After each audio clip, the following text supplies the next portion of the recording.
اعوذ باللہ من الشیطان الرجیم بسم اللہ الرحمن الرحیم قل من كان عدوا لجبریل فإنه نزله على قلبك بإذن الله مصدقا لما بين يديه وهدى وبشرى للمؤمنين من كان عدوا لله وملائكته ورسله وجبريل وميكال فإن الله عدو للكافرين صدق اللہ العظیم۔ اے پیغمبر کہہ دو کہ اگر کوئی شخص جبرائیل علیہ السلام کا دشمن ہے تو ہوا کرے انہوں نے تو یہ کلام اللہ کی اجازت سے تمہارے دل پر اتارا ہے، جو اپنے سے پہلے کی کتابوں کی تصدیق کر رہا ہے اور ایمان والوں کے لیے مجسم ہدایت اور خوشخبری ہے۔ اور اگر کوئی شخص اللہ کا، اس کے فرشتوں کا اور رسولوں کا اور جبرائیل اور میکائیل علیہ السلام کا دشمن ہے تو وہ سن رکھے کہ اللہ کافروں کا دشمن ہے۔ یہ دو آیات کریمہ ہے سورۃ البقرہ کی۔ سوال یہ ہوتا ہے کہ یہاں پر اللہ رب العزت نے حضرت جبرائیل علیہ السلام، حضرت میکائیل علیہ السلام جو کہ اللہ رب العزت کے فرشتے ہیں، تو ان کی دشمنی کی بات کیوں ہے؟ اور کون لوگ ہیں کہ جو ملائکہ کرام علیہ السلام سے دشمنی رکھتے ہیں اور کیوں رکھتے ہیں؟ اور سب سے بڑا سوال کہ یہ دو آیت کریمہ کا شان نزول کیا ہے، یعنی یہ دو آیات کریمہ کیوں نازل ہوئی؟ اس سلسلے میں مفسرین نے مختلف روایات نقل کی ہیں۔ میں صرف دو روایتیں آپ کی خدمت میں پیش کرتا ہوں۔ ایک روایت امام بغوی رحمۃ اللہ علیہ نے تفسیر بغوی میں نقل کی ہے، اور دوسری روایت حضرت شاہ عبدالعزیز محدث دہلوی رحمۃ اللہ علیہ نے تفسیر عزیزی میں نقل کی ہے، جس کو معالم العرفان کے اندر حضرت صوفی عبدالمجید سواتی رحمۃ اللہ علیہ نے نقل کیا ہے۔ سب سے پہلے تفسیر بغوی کی روایت۔ مدینۃ المنورہ کے ارد گرد یہودی رہا کرتے تھے۔ حضرت عمر بن خطاب رضی اللہ تعالیٰ عنہ کی ایک زمین تھی جو ان یہودیوں کے قبیلے یا ان کے یوں کہہ لیجئے کہ ان کے مدرسے کے آس پاس تھی، جہاں پر یہودی بیٹھتے تھے، آپس میں ان کے مذہب کی باتیں وغیرہ کرتے تھے۔ تو حضرت عمر بن خطاب رضی اللہ تعالیٰ عنہ روزانہ وہاں سے آتے جاتے تھے اور ان یہودیوں کے پاس بیٹھا کرتے تھے اور ان سے اسلام کے بارے میں، ان کی کتابوں میں جو باتیں لکھی گئی ہیں، اللہ کے نبی صلی اللہ علیہ وسلم کے بارے میں ان کی کتابوں میں جو باتیں لکھی گئی تھیں تو اس کو سنا کرتے تھے۔ تو ایک مرتبہ یہودیوں نے حضرت عمر بن خطاب رضی اللہ تعالیٰ عنہ سے یوں فرمایا کہ عمر، تمہارے نبی کے جو صحابہ ہیں نا، ان تمام صحابہ میں آپ ہمیں زیادہ پسندیدہ ہو۔ عمر بن خطاب نے کہا کہ بھائی کیوں؟ میرے ساتھ اتنی کرم فرمائی تمہاری طرف سے کیوں ہو رہی ہے؟ اور میرے نبی کے صحابہ تو ان کو اچھے کیوں نہیں لگتے ہیں؟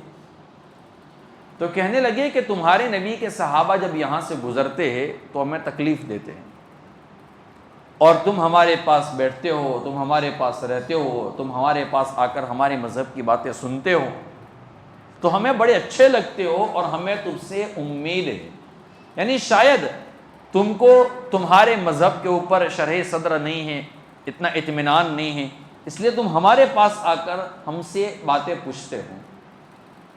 عمر بن خطاب رضی اللہ تعالیٰ عنہ تو تھے ہی جلالی، تو کہنے لگے کہ تم کیا باتیں کر رہے ہو؟ ہوش میں تو میں کو تمہارے پاس تمہاری ہمدردی میں یا تمہاری محبتوں کی وجہ سے نہیں بیٹھتا ہوں، میں تمہارے پاس بیٹھتا اس لیے ہوں تاکہ تمہاری کتابوں کے اندر میرے محبوب نبی اکرم صلی اللہ علیہ وسلم کے بارے میں جو باتیں لکھی گئی ہیں اس کو میں سنوں، تاکہ میرے نبی کے اوپر میرا ایمان اور بڑھ جائے۔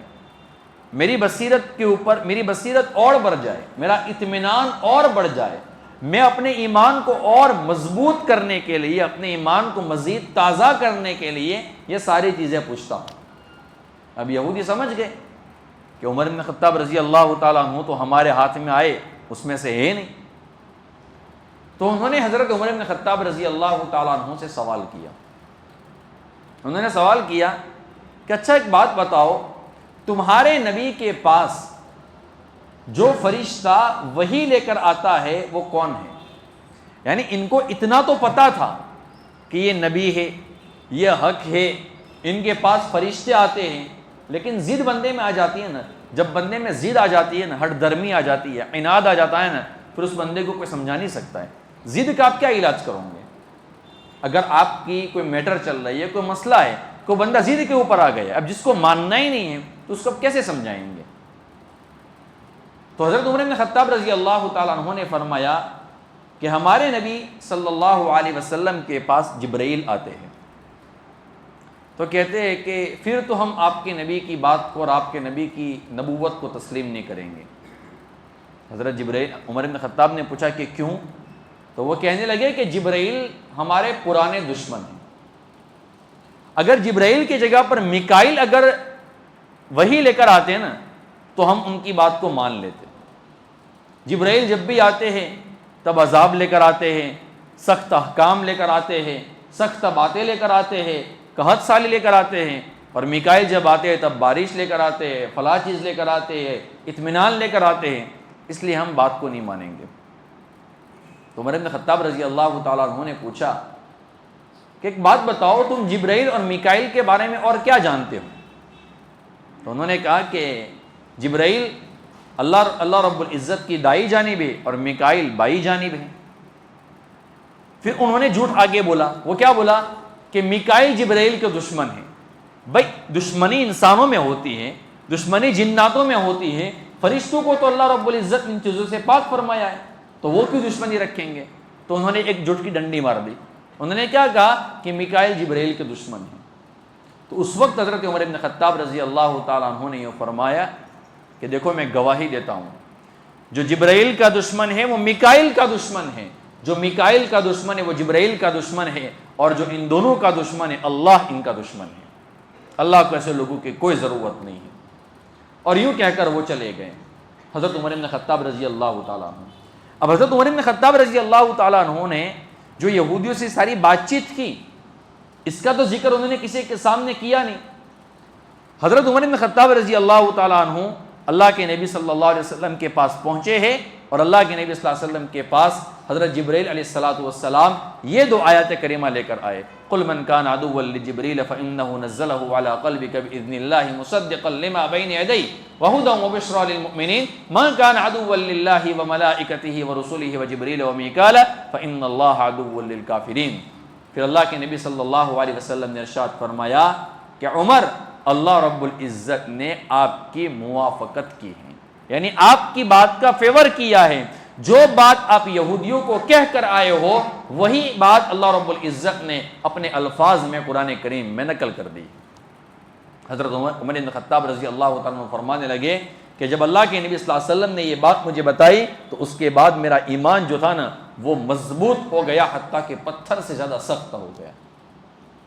یہ ہے دوسری روایت جو تفسیر عزیزی کے اندر حضرت شاہ عبد العزیز محدث دہلوی رحمۃ اللہ علیہ نے نقل کی ہیں۔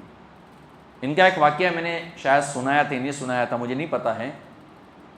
ایک مرتبہ حضرت شاہ عبد العزیز محدث دہلوی رحمۃ اللہ علیہ کے زمانے میں ایک بندہ آیا، پادری تھا، اس نے ایک چیلنج کیا۔ چیلنج کیا کیا کہ تم یہ کہتے ہو کہ قرآن کریم حق ہے، اسلام حق ہے، اور ہم کہتے ہیں کہ آج کے زمانے کا عیسائی مذہب حق ہے۔ ہم ایک کام کرتے ہیں، تم قرآن کریم کو آگ میں ڈال دو، نعوذ باللہ، ہم اپنی کتاب کو آگ میں ڈال دیتے ہیں، جس کی کتاب جل جائے گی وہ ناحق ہوگا، جس کی کتاب محفوظ رہے گی وہ حق پر ہوگا۔ اللہ والے ہوتے ہیں نا، اس لیے اللہ کے نبی صلی اللہ علیہ وسلم نے ارشاد فرمایا نا کہ مومن کی فراست سے بچنا، اس لیے کہ وہ اللہ کے نور سے دیکھتا ہے۔ اللہ والوں کو پتہ چل جاتا ہے کہ کوئی بندہ سوال کرتا ہے نا، کوئی بات کرتا ہے تو یہ کیوں کرتا ہے، یہ سوال اس کے دماغ میں آیا کہاں سے، اس کا بیک گراؤنڈ کیا ہے، کیوں، کون سا دماغ اس کے پیچھے کام کر رہا ہے۔ حضرت شاہ عبدالعزیز محدث دہلوی رحمۃ اللہ علیہ فرمانے لگے کہ بھائی قرآن کریم کو ہم آگ میں ڈال دیوے، انجیل کو ہم آگ میں ڈال دیوے، انجیل بھی اپنے زمانے کی حق کتاب تھی، الگ بات ہے کہ تم لوگوں نے اس میں ترمیم کر دیا، تم نے بدل دیا ہے، لیکن یہ تو کتابوں کی توہین ہے نا۔ ہم ایک کام کرتے ہیں، اس سے بڑھ کر چیلنج کرتے ہیں، ایک طرف اسلام ہے، ایک طرف تم کہتے ہو عیسائی مذہب آج کے زمانے کا ہے، آگ میں بھی کچھ جاتا ہوں، آگ میں تم بھی کچھ جاتے ہو، جو انسان جل جائے گا اس کا مذہب غلط، جو انسان محفوظ رہے گا اس کا مذہب سچا۔ اب وہ بوکھلا گیا کہ یہ کیا ہو گیا، اس کے بعد اس نے ایران توران کی باتیں کی اور پٹلی گلی سے نکل گیا۔ بعد میں لوگوں نے حضرت شاہ عبدالعزیز محدث دہلوی رحمۃ اللہ علیہ سے پوچھا کہ حضرت آپ نے چیلنج بدل کیوں دیا اور آپ نے اس سے بڑا چیلنج کیوں دیا؟ تو حضرت فرمانے لگے کہ دراصل بات یہ تھی، مجھے محسوس ہو گیا تھا کہ وہ اپنی کتاب کے اوپر کیمیکل لگا کر آیا تھا، جس کی وجہ سے وہ کتاب فائر پروف ہو گئی۔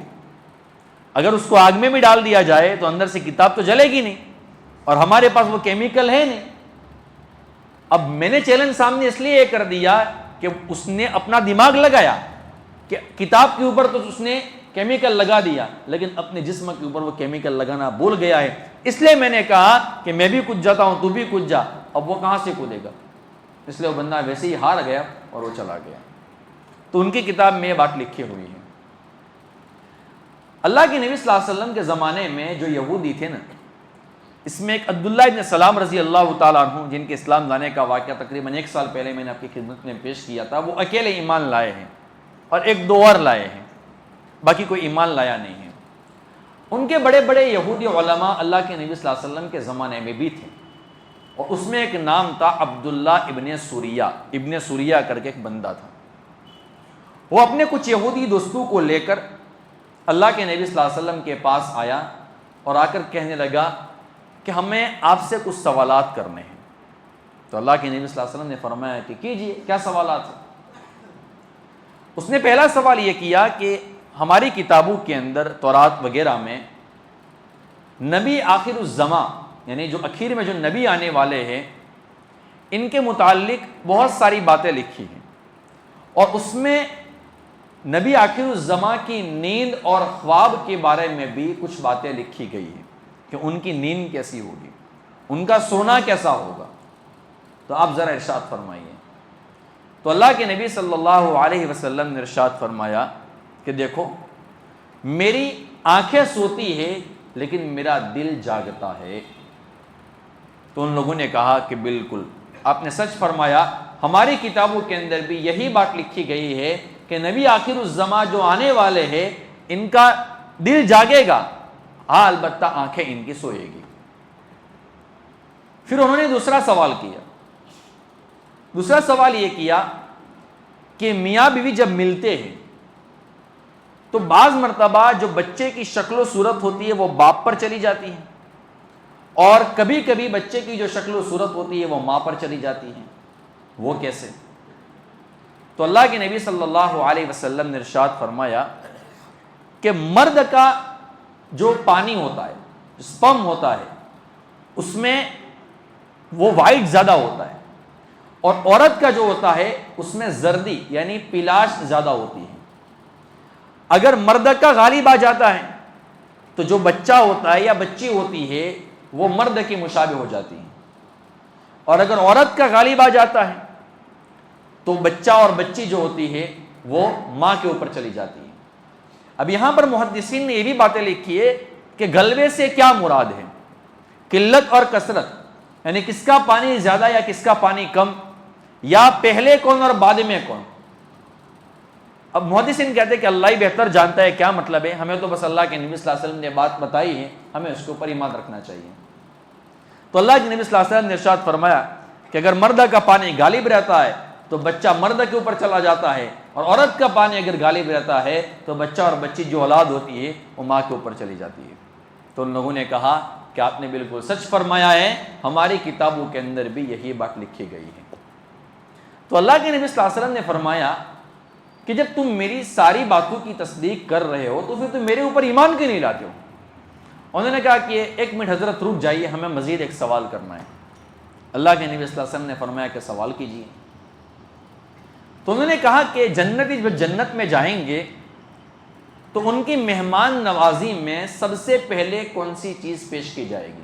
سوال انہوں نے ایک کیا، اللہ کے نبی صلی اللہ علیہ وسلم اس کے جواب دو دے رہے ہیں۔ پہلا جواب اللہ کے نبی صلی اللہ علیہ وسلم نے یہ دیا کہ جب جنتی جنت میں جب جائیں گے تو مچھلی کے جگر کے ٹکڑے سے اللہ رب العزت ان کی مہمان نوازی کریں گے، اور اس کے بعد جو کھانا جنتیوں کو پیش کیا جائے گا وہ جنت کا بیل ہوگا جس نے جنت کے اندر چرا ہوگا۔ ہماری دنیا کے نہیں، جنت کے بیل کی بات چل رہی ہے۔ تو انہوں نے کہا کہ آپ نے بالکل سچ فرمایا ہے، ہماری کتابوں کے اندر بھی یہی بات لکھی گئی ہے۔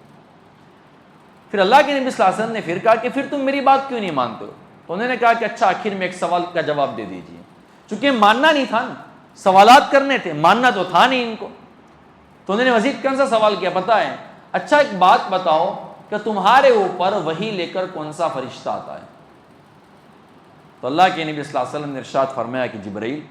انہوں نے کہا کہ جبرائیل سے ہماری پرانی دشمنی ہے، اور ان دشمنیوں کی دو وجہ ہے، اس لیے ہم ان کے اوپر ایمان، آپ کے اوپر ایمان نہیں لائیں گے۔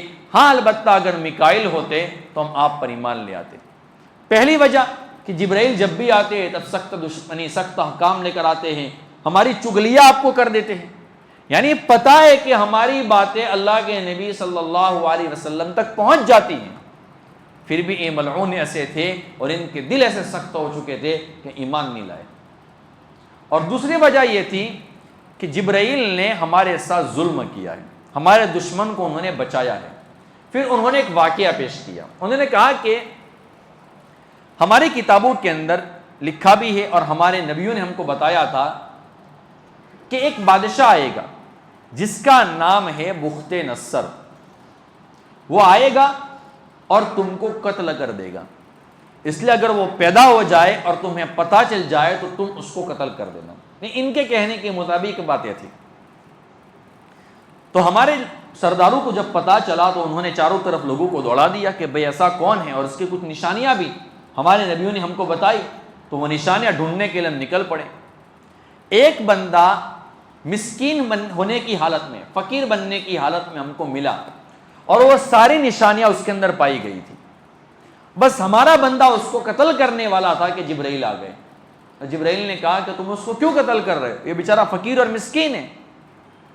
تو انہوں نے کہا کہ ہمارے نبیوں نے ہم کو بتایا ہے کہ اس طریقے سے کوئی بندہ آنے والا ہے اور وہ تم کو، بادشاہ آئے گا اور تم کو قتل کر دے گا۔ تو جبرائیل نے کہا کہ تم کیوں قتل کرتے ہو؟ اگر حقیقت میں یہ تمہارا قاتل ہے اور تم کو ظلم کر کے تم کو مارنے والا ہے تو پھر تم اس کو قتل نہیں کر پاؤ گے، تم اس کو قتل نہیں کر پاؤ گے، اللہ اس کو بچا لے گا، چونکہ تمہارے مقدر میں لکھا ہوا ہے اس کے ہاتھوں قتل ہونا، اور اگر وہ تمہارا قاتل نہیں ہے تو تم اپنے سر پر کسی کا خون کیوں لیتے ہو؟ تو جبرائیل نے بچا لیا۔ بعد میں وہ بڑا ہوا اور ہمارے اوپر ظلم کیا، اور 100 سال تک ہمیں اس کے غلامی میں رہنا پڑا، اور ذلت اور رسوائی کی زندگی ہمیں اٹھانی پڑی۔ اس وجہ سے ہم جبرائیل کے دشمن ہیں۔ تو یہ ساری جب باتیں ابن سوریہ نے اللہ کے نبی صلی اللہ علیہ وسلم سے کہی تو اللہ رب العزت نے یہ 2 آیات کریمہ نازل فرمائی کہ بھئی تم جبرائیل سے دشمنی رکھتے ہو، میکائیل سے دشمنی رکھتے ہو۔ جبرائیل اور میکائیل سے دشمنی رکھنا بندہ نہیں ہے۔ جبرائیل جو آتے ہیں ٹھیک ہے تم بات کہتے ہو، لیکن جو بات لے کر آتے ہیں وہ اللہ کے حکم سے لے کر آتے ہیں، تو پھر تم دشمنی کیوں کرتے ہو؟ اور اگر جو بندہ جبرائیل سے دشمنی رکھتا ہے، میکائیل سے دشمنی رکھتا ہے، دوسرے ملائکہ کرام علیہ السلام سے دشمنی رکھتا ہے، تو پھر یاد رکھو اللہ رب العزت بھی ان کو قبول نہیں کرتا ہے، اللہ بھی ان کا دشمن ہے۔ اللہ کو بھی ایسے لوگوں کی کوئی ضرورت نہیں ہے۔ اب یہاں پر بات آئی ہے حضرت جبرائیل علیہ السلام کی، حضرت میکائیل علیہ السلام کی۔ فرشتے جو ہیں میرے دوستو، ملائکہ کرام علیہ السلام، اب جو باتیں ہیں ذرا دل سے اچھی طریقے سے سننا، اور ایک ایک بات یاد رکھنا چونکہ آخر میں ضرورت پڑے گی اس کی، میں ابھی سے اشارہ دے دیتا ہوں۔ یہ اللہ رب العزت کی عظیم قدرتوں میں سے ایک قدرت ہے۔ ملائکہ کرام، اللہ رب العزت نے ان کو پیدا کیا ہے، اور کتنے ہیں اس کو تو کوئی نہیں جانتا ہے۔ اللہ رب العزت قرآن کریم پارہ نمبر 29 سورۃ المدثر میں ارشاد فرماتے ہیں وَمَا يَعْلَمُ جُنُودَ رَبِّكَ إِلَّا هُوَ وَمَا هِيَ إِلَّا ذِكْرَىٰ لِلْبَشَرِ، کہ اللہ رب العزت کا لشکر کتنا ہے اس کو کوئی نہیں جانتا ہے۔ بلکہ روایتوں میں تو یہاں تک آتا ہے کہ کعبہ بیت اللہ سے بالکل اوپر 7ویں آسمان کے اوپر فرشتوں کا کعبہ ہے، اور اس کا نام ہے بیت معمور، جس کا فرشتے طواف کرتے ہیں، اس میں جا کر عبادت کرتے ہیں۔ اس کے بارے میں روایتوں میں آتا ہے کہ 70,000 فرشتے روزانہ اس میں داخل ہوتے ہیں، یا عبادت کرتے ہیں، یا اس کا طواف کرتے ہیں، اور جس 70,000 کے ایک گروپ نے ایک مرتبہ طواف کر لیا، قیامت تک دوبارہ ان کی باری نہیں آتی۔ اب آپ اندازہ لگا لیں کہ فرشتوں کی تعداد کتنی ہوگی۔ آج میں آپ کی خدمت میں جبرائیل، میکائیل، ملک الموت اور ایک فرشتہ روح، اس کے بارے میں کچھ باتیں پیش کرتا ہوں۔ باقی عرش کا ارد گرد طواف کرنے والے جو لوگ ہیں، اس کے بارے میں تو میں بات ہی نہیں کر رہا ہوں، وہ تو کوئی عجیب مخلوق ہے، وہ کبھی بات آئے گی تب میں ان کی پوری تفصیل آپ کی خدمت میں پیش کروں گا، جن کو کہا جاتا ہے کروبین۔ اب جبرائیل کے بارے میں سنیں۔ حضرت جبرائیل علیہ السلام کے جو 2 کندھے ہیں، ہمارا کندھا کتنا ہے اور ان کا کندھا کتنا چوڑا ہے، وہ ذرا سن لیں۔ حضرت عبداللہ ابن عباس رضی اللہ تعالیٰ عنہما سے مروی ہے، اللہ کے نبی صلی اللہ علیہ وسلم نے ارشاد فرمایا کہ حضرت جبرائیل کے دونوں کندھوں کے درمیان کا جو فاصلہ ہے وہ تیز رفتار پرندے کے 500 سال کی مسافت کے برابر ہے۔ یعنی تیز رفتار پرندہ 500 سال تک اڑتا رہے، تب جا کر وہ پہنچے تو پہنچے حضرت جبرائیل علیہ السلام کے ایک کندھے سے لے کر دوسرے کندھے تک۔ اب جس جبرائیل کے 2 کندھوں کے درمیان کا فاصلہ اتنا ہے تو وہ جبرائیل کتنا بڑا ہوگا، اور اس جبرائیل کو پیدا کرنے والا رب کتنا بڑا ہوگا۔ انما امرہ اذا اراد شیئا ان یقول لہ کن فیکون۔ اللہ کی عظمت دیکھیں میرے دوستوں، اور یہ باتیں آئے تو ہمیں دیکھنے کا کہ وہ اللہ کتنا بڑا ہے، اور ہم اس اللہ کی نافرمانی کریں گے تو ہم کیسے بچیں گے۔ دوسرا سوال، جبرائیل کے پر کتنے ہیں اور وہ پر کس چیز کے بنے ہوئے ہیں؟ پر کا معنی یہ نہیں ہوتا ہے کہ چلو جیسے پرندے اڑتے ہیں ایسے جو پر ہوں گے، نہیں، ایسے پر نہیں ہیں۔ حضرت عبداللہ ابن عباس سے مروی، اللہ کے نبی صلی اللہ علیہ وسلم نے ارشاد فرمایا کہ جبرائیل کے جو پر ہیں نا وہ لؤلؤ موتی کے بنے ہوئے ہیں۔ اب وہ کیسا ہوگا وہ اللہ بہتر جانتا ہے۔ لؤلؤ موتی دنیا کا موتی نہیں بلکہ وہ آخرت کا موتی ہے، اور ان کے جو پر ہیں وہ 600 پر ہے، جس کو انہوں نے پھیلایا تھا جیسے کہ مور اپنے پروں کو پھیلاتا ہے، اور وہ پر اتنے بڑے ہیں کہ 2 پر پھیلا دیتے ہیں تو مشرق و مغرب اس کے اندر سما جاتی ہے۔ اگر 600 پر پھیلائیں گے تو کتنی دنیا اس کے اندر آ جائے گی، آپ اندازہ لگا لیں۔ یہ بات یاد رکھنا کہ جبرائیل کتنے بڑے ہیں، اس لیے کہ اخیر میں جو بات آئے گی نا وہ ان کے بارے میں مزید ایک بات آئے گی۔ اب ان کی شکل و صورت کیسی ہے، اب کیسا حسین و جمیل اللہ رب العزت نے جبرائیل کو بنایا ہے۔ حضرت حذیفہ رضی اللہ تعالیٰ فرماتے ہیں، حضرت قتادہ سے بھی مروی ہے کہ جبرائیل علیہ السلام کے 2 بڑے بڑے پر ہیں، اور اس پر موتیوں سے پری ہوئی ایک پٹی ہے، موتیوں سے بنی ہوئی ایک پٹی ہے۔ اگلے جو ان کے دانت ہیں وہ چمکدار ہیں، پیشانی ان کے منور ہے، سر کے بال جو گھنگریالے ہیں، اور ان کا جو سر ہے نا وہ مرجان یعنی برف کے مانند سفید ہے، اور ان کے جو دونوں قدم ہیں وہ سبز مائل ہیں، یعنی لیلے رنگ کی طرف مائل ہیں۔ حضرت وہب ابن منبہ رحمۃ اللہ علیہ فرماتے ہیں کہ جب ان سے سوال کیا گیا کہ جبرائیل کی شکل و صورت کے متعلق بتائے تو انہوں نے فرمایا کہ اس کے دونوں کندھوں کے درمیان کا جو فاصلہ ہے وہ تیز رفتار پرندے کے 700 سال کے برابر ہے۔ اور یہ ساری باتیں کہاں پر لکھی ہوئی ہے؟ علامہ سیوطی رحمۃ اللہ علیہ کی کتاب ہے الحبائق فی اخبار الملائکہ، اس کے اندر یہ ساری باتیں لکھی ہوئی ہیں۔ حضرت جبرائیل علیہ السلام کی دعا، حضرت علی رضی اللہ تعالیٰ عنہ سے مروی، اللہ کے نبی صلی اللہ علیہ وسلم نے ارشاد فرمایا کہ میں نے جب چاہا کہ جبرائیل کو دیکھوں تو میں نے اسے کعبہ کے پردوں میں لپٹے ہوئے دیکھا اور یہ کہتے ہوئے سنا، یا واجد یا ماجد لا تزل عنی نعمتا انعمت بها علی، اے واجد اے ماجد، یعنی اللہ رب العزت کو پکار رہے ہیں، اللہ آپ نے جو مجھے نعمت عطا فرمائی ہے اسے ہمیشہ میرے اوپر باقی رکھنا. یہ ہے حضرت جبرائیل علیہ الصلوۃ والسلام اتنے بڑے ہیں. میں بہت ساری چیزوں کو حذف کر رہا ہوں, کبھی پھر بیان کروں گا, لیکن کچھ باتیں آپ کی خدمت میں پیش کر رہا ہوں. اتنے بڑے ہیں لیکن ان کے اندر اللہ رب العزت کا خوف کتنا ہے. جبرائیل اتنے بڑے ہیں اور خوف کتنا ہے, اور دوسری طرف ہم بھی ذرا دیکھ لیں ہم کتنے چھوٹے ہیں اور ہمارے اندر اللہ کا خوف کتنا ہے. حضرت عبدالعزیز ابن رواد رحمۃ اللہ علیہ فرماتے ہیں کہ اللہ رب العزت نے ایک مرتبہ جبرائیل اور میکائیل کو دیکھا کہ وہ رو رہے ہیں, تو فرمانے لگی, اللہ رب العزت نے فرمایا کہ تم کیوں روتے ہو, تم کو کون سی چیز رلاتی ہے, حالانکہ تم جانتے ہو کہ میں کسی کے ساتھ بے انصافی نہیں کرتا ہوں, نا انصافی میں نہیں کرتا ہوں, ظلم تو میں کرتا نہیں ہوں. انہوں نے عرض کیا کہ ہمارے پروردگار, ہم آپ کے عذاب سے بے خوف نہیں ہیں, ہمیں ڈر لگتا ہے آپ کے عذاب کا. تو اللہ رب العزت نے فرمایا ہاں ایسا ہی ہے, اور تم اسی طریقے سے روتے رہو, اسی پر قائم رہو, کیونکہ میرے عذاب سے وہی بندہ بے خوف ہو سکتا ہے جو نقصان اٹھانے والا ہو. اب اگر ہم بھی اللہ رب العزت کے عذاب سے بے خوف ہے, اس کا معنی کیا ہے کہ ہم بھی نقصان اٹھانے والوں میں سے ہیں. ابو عمرو جونی رحمۃ اللہ علیہ فرماتے ہیں, انہیں ایک حدیث پہنچی ہے کہ حضرت جبرائیل علیہ الصلوۃ والسلام کے پاس, حضرت جبرائیل اللہ کے نبی صلی اللہ علیہ وسلم کے پاس روتے ہوئے حاضر ہوئے ہیں. تو آپ نے فرمایا کہ جبرائیل آپ کیوں رو رہے ہو؟ عرض کیا کہ یا رسول اللہ میں کیوں نہ رو, خدا کی قسم جب سے اللہ رب العزت نے دوزخ کو پیدا کیا ہے میری آنکھ اس کے خوف سے کبھی خشک نہیں ہوئی ہے. جبرائیل کہتے ہیں کہ جب سے اللہ رب العزت نے جہنم کو بنایا ہے نا, تو میری آنکھیں سکھی نہیں ہے کبھی آنسوؤں سے, ہمیشہ میں رو رہا ہوں, کہیں ایسا نہ ہو کہ میں اس کی نافرمانی کر بیٹھوں اور اللہ رب العزت مجھے جہنم میں ڈال دے. کتنا خوف ہوگا. اسی طریقے سے حضرت میکائیل علیہ الصلوۃ والسلام کے بارے میں بھی روایت آتی ہیں.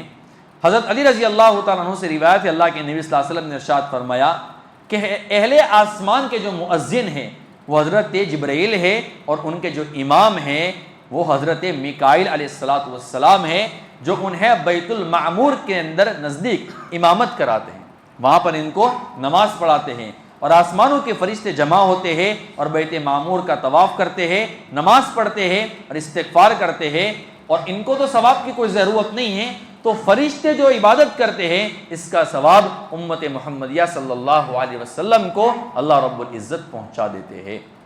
یعنی عبادت وہ کرتے ہیں اور ثواب کون کما رہا ہے؟ ہم لوگ کما رہے ہیں. کیسے اللہ رب العزت کی طرف سے ہمارے لیے خوشخبری ہے.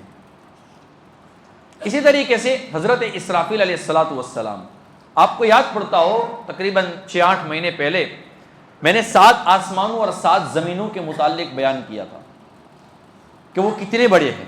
خالی اشارہ دے دیتا ہوں, ہر آسمان کی موٹائی 500 سال ہے. ایک آسمان سے دوسرا آسمان اتنا بڑا ہے کہ اگر پہلے آسمان 7 زمین کو اگر دوسرے آسمان میں رکھ دیا جائے تو اس طریقے سے غائب ہو جائے گی جس طریقے سے بڑے میدان میں انگوٹھی غائب ہو جاتی ہے. میں نے پوری روایت آپ کی خدمت میں پیش کی تھی. حضرت اسرافیل علیہ الصلوۃ والسلام وہ اتنے بڑے ہیں, روایتوں میں آتا ہے کہ حضرت اسرافیل علیہ الصلوۃ والسلام نے جس سور کو اٹھایا ہے, جب قیامت کو قائم کرنا ہوگا اور اللہ رب العزت کی جانب سے جب ان کو حکم دیا جائے گا, جب وہ پھونکیں گے, جس سور کو انہوں نے اٹھایا ہے وہ سور اتنا بڑا ہے کہ اس کے سوراخ کے اندر 7 زمین اور 7 آسمان سما جائیں گے. اب وہ سور اتنا بڑا ہے کہ تو حضرت اسرافیل کا منہ پھر کتنا بڑا ہوگا, حضرت اسرافیل علیہ الصلوۃ والسلام خود کتنے بڑے ہوں گے, اور اس اسرافیل کو پیدا کرنے والا رب کتنا بڑا ہوگا. ان کے بارے میں آتا ہے, امام اوزاعی رحمۃ اللہ علیہ فرماتے ہیں کہ جب حضرت اسرافیل علیہ الصلوۃ والسلام تسبیح بیان کرتے ہیں تو آسمان کا ہر فرشتہ ان کی تسبیح سننے کے لیے اپنی نماز کو روک دیتا ہے. یعنی اتنی بہترین آواز ہیں. امام اوزاعی فرماتے ہیں کہ اللہ کی مخلوق میں حضرت اسرافیل سے زیادہ اچھی آواز اور خوبصورت آواز کسی کی نہیں ہے. وہ جب تسبیح شروع کرتے ہیں تو 7 آسمانوں کے فرشتے اپنی نمازیں اور تسبیحات کو روک دیتے ہیں. دوسری روایت حضرت سعید بن جبیر سے رحمۃ اللہ علیہ سے مروی ہے کہ اسرافیل آسمانوں کے مؤذن ہیں, اور یہ 12 گھڑی دن میں اور 12 گھڑی رات میں اذان دیتے ہیں, اور ہر گھڑی میں 2 اذانیں ہوتی ہیں. ان کی اذان کو 7 آسمان اور 7 زمینوں والے سنتے ہیں, مگر جنات اور انسان نہیں سنتے ہیں. پھر ان میں سے ایک بڑا فرشتہ آگے بڑھ کر ان کی امامت کرواتا ہے۔ اور ساتھ یہ بھی فرمایا کہ ہمیں یہ بات پہنچی ہے کہ حضرت میکائیل بیت المعمور میں فرشتوں کی امامت کرتے ہیں، یعنی حضرت میکائیل امام ہے اور حضرت اسرافیل علیہ السلام مؤذن ہیں۔ آسان الفاظ میں کہے تو میکائیل مؤذن الملائکہ ہے، امام الملائکہ ہے، اور اسرافیل علیہ السلام جو ہے وہ مؤذن الملائکہ ہے۔ اب ملک الموت کے بارے میں بعض روایتوں میں آتا ہے، غالباً الحبائق کے اندر لکھا ہے، میں نے یہاں پر اسکرین شاٹ نہیں لیا ہے، حضرت اسرائیل علیہ السلام جو ہے نا، ان کا سر مبارک اتنا بڑا ہے، اتنا بڑا ہے، اتنا بڑا ہے کہ اگر ساتوں سمندر کا پانی اگر ان کے سر کے اوپر ڈال دیا جائے نا تو پانی کا ایک قطرہ بھی ان کے سر سے نیچے نہیں آئے گا۔ ملک الموت کتنے بڑے ہوں گے۔ ان کے بارے میں بہت ساری باتیں ہیں، صرف ایک واقعہ میں آپ کی خدمت میں پیش کر لیتا ہوں۔ دیکھو کہتے ہیں نا کہ جب بندے کی موت مقدر میں لکھی ہوئی ہوتی ہے نا تو بندہ اپنی مرنے کی جگہ پر خود پہنچتا ہے، اللہ اس کو کسی بھی طریقے سے پہنچا دیتے ہیں۔ اللہ رب العزت نے حضرت اسرائیل یعنی ملک الموت علیہ السلام کے ذمے ایک ڈیوٹی لگائی تھی حضرت سلیمان علیہ السلام کے زمانے میں کہ تم کو روزانہ سلیمان علیہ السلام کے پاس جانے کا اور ان کو پوچھنے کا کہ حضرت آپ کو کچھ کام ہے میرا، اگر وہ آپ کو کوئی کام بتا دے تو آپ کو کام کر لینے کا، نہیں تو آپ کو چلے آنے کا، اور یہ کہہ دینے کا کہ حضرت کا کام ہو تو مجھے بتا دینا۔ یہ حضرت ملک الموت کی ڈیوٹی لگی ہوئی تھی۔ ایک مرتبہ اسی طریقے سے اللہ رب العزت نے حضرت اسرائیل علیہ السلام کو سلیمان علیہ السلام کے پاس بھیجا، اور اسی طریقے سے روٹین کے مطابق انہوں نے بات پیش کی کہ حضرت کچھ کام ہو تو بتا دینا۔ جس وقت وہ پہنچے تو اس وقت حضرت سلیمان علیہ السلام کے پاس ایک بندہ، ایک بوڑھا بیٹھا ہوا تھا۔ جب نکلنے لگے نا ملک الموت علیہ السلام تو اس بوڑھے کو یوں گر کر دیکھا، یعنی جیسے یوں ڈراؤنی نگاہ سے دیکھتے ہیں نا اس طریقے سے دیکھتے دیکھتے گئے۔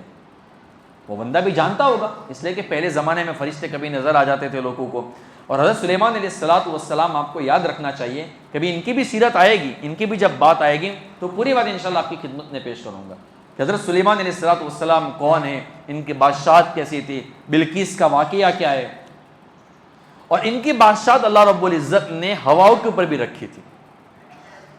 تو جب حضرت ملک الموت وہاں سے نکلے نا تو وہ بوڑھا انسان تھا نا، وہ سمجھ گیا کہ آج میری خیر نہیں ہے، تو وہ حضرت سلیمان علیہ السلام کے پاس آیا اور آ کر کہتا ہے کہ سلیمان، اللہ رب العزت نے تو آپ کو ہواؤں کے اوپر حکومت دی ہے، آپ مجھے ایک کام کرو، ہندوستان میں مجھے پہنچا دو۔ تو حضرت سلیمان علیہ السلام نے ہوا کو حکم دیا، تخت آیا اور اس بندے کو سیدھا اٹھا کر ہندوستان میں پہنچا دیا۔ وہ بندہ وہاں پر پہنچ گیا۔ دوسرے دن جب حضرت اسرائیل علیہ السلام دوبارہ حضرت سلیمان علیہ السلام کے پاس آئے نا تو بات چیت ہوئی، تو حضرت سلیمان نے ملک الموت سے پوچھا کہ اس بوڑھے انسان کو آپ یوں گر کر کیوں دیکھ رہے تھے، کیا وجہ ہے؟ تو ملک الموت نے فرمایا کہ اصل میں اسی دن صبح میں اللہ رب العزت نے مجھے حکم دیا تھا، موت کا پروانہ دے دیا تھا کہ بھئی اس کا پتا اب کٹنے والا ہے، اس کی روح آپ کو قبضہ کرنی ہے۔ اب میں سوچنے لگا کہ اللہ رب العزت نے مجھے حکم یہ دیا تھا کہ فلاں بندے کو، فلاں بوڑھے کو، اس کا نام یہ ہے، ہندوستان کے اندر فلاں جگہ پر فجر کے وقت، فجر سے پہلے پہلے یا فجر کے بعد اس کی روح قبضہ کرنی ہے۔ میں صبح میں یہاں پر جب آیا آپ کے پاس اگلے دن تو میں سوچنے لگا کہ یار یہ بندہ تو یہاں پر ہے، ہندوستان کہاں پر ہے؟ مجھے ہندوستان کا حکم ملا ہے، یہ بندہ یہاں پر ہے، پہنچے گا کیسے؟ لیکن مجھے تو اللہ نے جو حکم دیا تھا تو میں تو وہاں پر پہنچ گیا۔ تو حقیقت میں اللہ رب العزت نے جو حکم مجھے دیا تھا میں نے اس بوڑھے کو وہیں پر پایا۔ دوسری طرف حکومت کیا چلی، مقدر کہاں لکھا ہوا تھا اس کی موت کا، ہندوستان میں، اور ادھر حضرت سلیمان علیہ السلام کو اس بوڑھے نے کہا کہ مجھے ہندوستان میں پہنچا دو۔ تو اللہ رب العزت کی طرف سے نظام چلا کہ اس بندے کو وہیں پر پہنچا دیا۔ اسرائیل کا کام کیا تھا کہ تم کو اس بندے کی روح قبضہ کرنی تھی، وہ بندہ وہیں پر ان کو ملا اور اس کی روح قبضہ کر لی۔ تو یہ ملک الموت علیہ السلام کے بارے میں بات تھی۔ اب آخر کی کچھ باتیں ہیں جو سب سے اہم ہے اس تفسیر کی، وہ ذرا میں آپ کی خدمت میں پیش کر لیتا ہوں۔ اب ذرا اس کو اچھی طریقے سے سننا۔ اللہ رب العزت کا ایک فرشتہ ہے جس کا نام ہے روح. قرآن کریم میں بھی اس کا تذکرہ موجود ہے. یوم یقوم الروح والملائکۃ صفا لا یتکلمون الا من اذن له الرحمن وقال صوابا. کیا جلالی آیت ہے قرآن کریم کی کہ روح اور فرشتے قیامت کے میدان میں کھڑے ہوں گے اور اللہ رب العزت کے سامنے اللہ رب العزت کی اجازت کے بغیر کسی کو بات کرنے کی جرأت تک نہیں ہوگی. یہ ہے. اب یہ روح فرشتہ کتنا بڑا ہے. اس کے اندر بھی دو روایتیں ہیں. بعض مفسرین فرماتے ہیں کہ حضرت جبرائیل مراد ہیں اور بعض فرماتے ہیں کہ نہیں یہ الگ فرشتہ ہے. اب وہ فرشتہ کتنا بڑا ہے. حضرت ضحاک رحمۃ اللہ علیہ فرماتے ہیں کہ روح علیہ الصلوۃ والسلام یہ اللہ رب العزت کا دربان ہے. یہ قیامت کے روز اللہ کے سامنے کھڑا ہوگا اور یہ تمام فرشتوں سے بڑا ہوگا. اب ذرا اگلی بات جو میں پیش کرتا ہوں اس سے پہلے میں آپ کو یاد دلا دوں. ابھی جو میں نے کہا کہ جبرائیل کتنے بڑے ہیں, 600 پر ہیں, دو کندھوں کے درمیان 500 سال کا فاصلہ ہے. اب اگلی بات سنیں, اگر اپنا وہ منہ کھولے تو سارے فرشتوں سے وسیع ہو جائے. تمام فرشتوں سے, جبرائیل کی بات نہیں ہے, تمام فرشتے اس کے منہ میں سما جائیں گے. وہ فرشتہ اتنا بڑا ہے, اس کا منہ اتنا بڑا ہے. بلکہ اس کے بارے میں آتا ہے کہ اللہ رب العزت کا ایک فرشتہ اور ہے, اس کی کندھے سے لے کر کمر تک کا جو فاصلہ ہے نا, فرشتہ اپنی اسپیڈ سے اس کی کمر کے اوپر دوڑتا رہے نا تب بھی وہ 700 سال میں پہنچے گا یا 500 سال میں پہنچے گا. اللہ رب العزت کے عرش کو اٹھانے والے جو فرشتے ہیں یا کوئی ایک اور فرشتہ ہے, اس کی آنکھ اتنی بڑی ہے کہ یہ ایک آنکھ سے لے کر دوسرے آنکھ تک کا جو کونے کا جو فاصلہ ہے ہمارا 1 انچ ہے, اس کا 500 سال کا فاصلہ ہے. یہ سارے فرشتے, اللہ رب العزت کا ایک فرشتہ اتنا بڑا ہے کہ اگر اس کو یہ حکم دیا جائے نا کہ 7 زمین اور 7 آسمان کو لقمہ بنا لے تو وہ ایک لقمے کے اندر کھا جائے گا.